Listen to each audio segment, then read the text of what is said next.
Alors, une présentation du cours que vous allez devoir apprendre ce lundi matin, donc le paragraphe grand 2 du cours d'arithmétique. Alors pareil, rien de nouveau euh, par rapport à ce que vous avez pu voir en terminale. Enfin, quelques petits ajustements, c'est tout, mais essentiellement la même chose.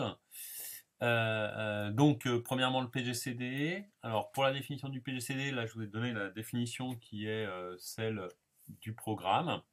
D'accord, où on définit le PGCD comme étant le max de l'intersection des diviseurs de A et des diviseurs de B, ou 0 si A et B sont nuls tous les deux. D'accord, donc là, il y a un petit problème à un B que je corrigerai.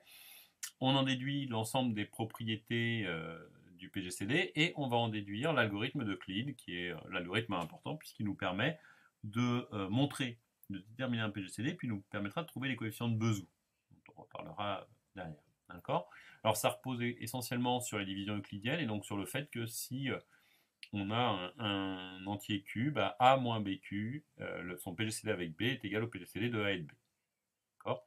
Je vous invite à regarder la preuve. Ce qui nous donne derrière l'algorithme d'Euclide du recherche du PGCD suivant. Pour l'apprendre, pratiquez-le. Je vous ferai une petite vidéo en plus dessus. À noter, je vous donne une preuve s'intéressant à l'IPT, enfin qui intéressera l'IPT, donc une preuve avec variant et invariant de boucle. D'accord. Donc c'est une preuve algorithmique, façon de regarder les choses. Mathématiquement, on peut écrire la même chose à l'aide d'une récurrence qui se finira en un nombre fini d'étapes. D'accord. Mais ça laisse poindre une idée importante de preuve d'algorithme que vous allez voir en IPT. D'accord.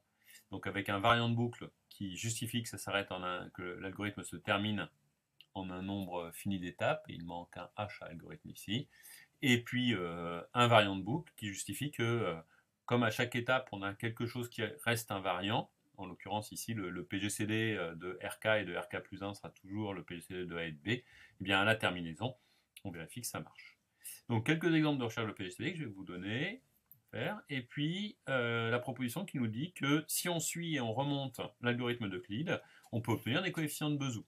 D'accord. Ce qui veut dire que le PGCD s'écrit sous la forme lambda plus mu B. Évidemment, non pas évidemment, mais attention, il n'y a pas unicité des coefficients de Bezout. La suite qui nous permet d'obtenir que, toujours avec ces coefficients de Bezout, le PGCD est bien le plus grand pour la relation d'ordre divise. On l'avait défini comme étant le plus grand pour la relation d'ordre inférieur ou égal des diviseurs communs.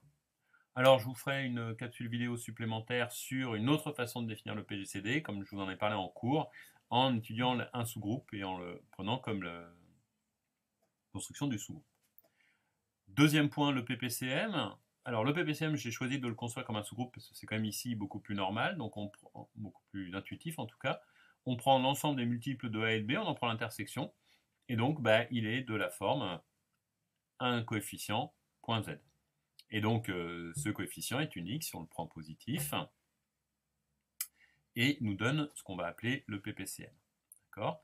Donc, on va vérifier, tout tombe assez naturellement, l'été du PPCM, d'accord, ainsi qu'un certain nombre de propriétés qui le relient au PGCD. Donc, si on prend A' qui est A sur le PPCM et B' qui est B sur le PGCD, pardon, on va trouver que notamment le PPCM, ça sera A'B' fois le PGCD, et puis que AB, c'est le PGCD fois le PPCM, qui nous permettent de calculer l'un par rapport à l'autre.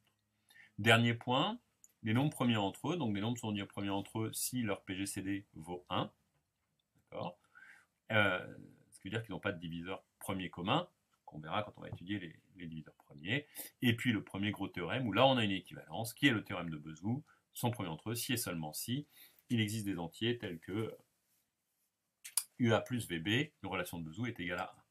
D'accord. Alors attention, la réciproque fonctionne pour le théorème de Bezout lorsque on a premier entre eux, ça ne fonctionne pas pour le PGCD. D'accord. Première relation, les entiers A' et B' vus tout à l'heure. D'accord. C'est-à-dire A divisé par le PGCD, B divisé par le PGCD, sont premiers. Un certain nombre d'autres propriétés. Tout d'abord, le fait que si A est premier avec B et C est premier avec A est premier avec C, pardon, et B est premier avec C, alors C est premier avec A fois B. Ce que l'on va généraliser, c'est une récurrence, ça sera en question de cours, donc ces questions-là sont à apprendre à savoir faire. Une récurrence qui utilise fortement la proposition précédente, qui est le cas n égale 2. Attention, on a vite tendance à penser qu'on peut s'en passer, et en fait, il faut commencer, même si vous commencez ici votre récurrence à n égale 1, il faut qu'on écrive le cas n égale 2. Il y a une petite subtilité ici. D'accord ? En particulier, si A et B sont premiers entre eux, alors AN et BN sont aussi premiers entre eux.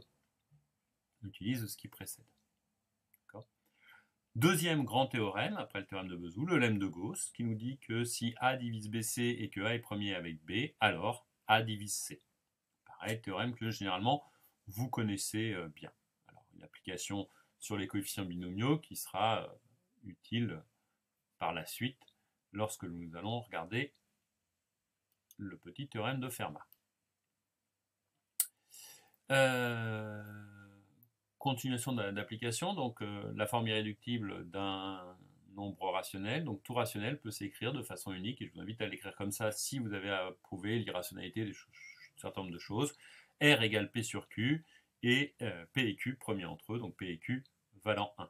Et puis on prendra Q positif, d'accord, ce qu'on trouve ici dans le Q appartient à N. Ça permet d'avoir l'unicité d'écriture d'un entier naturel.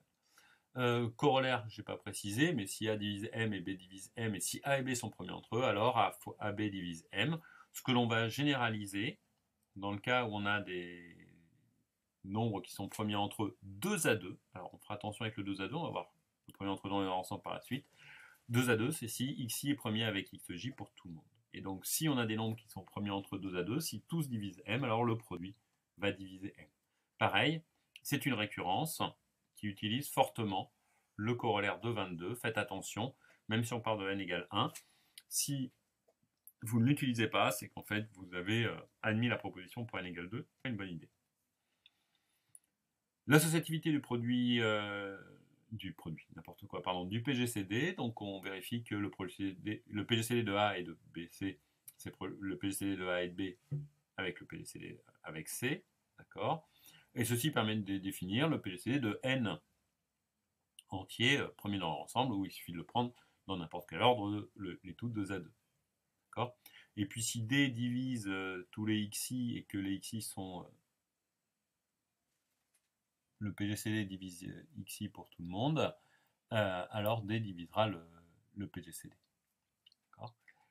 Et ça, c'est la définition de premier entre eux dans leur ensemble. Équation diophantienne linéaire, donc l'équation diophantienne, c'est simplement une équation portant sur les entiers polynomiales. Toutes ces équations sont difficiles à résoudre généralement puisque vont faire appel à des solutions à chaque fois originales. La seule que vous devez savoir faire, c'est celle qui donne l'équation ax plus by égale c. Celle-là, il faut savoir la faire. Elle fera l'objet d'une vidéo que je vais vous diffuser par la suite. Et voilà, 2 exemples particuliers, et puis après on arrivera sur ce qu'on étudiera mercredi, donc le nombre de premiers et les décompositions primaires. Donc voilà pour ce cours à étudier. Manipulez fortement et dans tous les sens les notions de PGCD, PPCM, lemme de Gauss, théorème de Bezout. Il n'y a pas beaucoup d'outils finalement, et ce ne sont pas des outils extrêmement compliqués, ce sont des outils que vous connaissez déjà. Profitez-en pour refaire toutes les preuves, c'est ce qui va vous permettre d'acquérir toutes ces notions-là.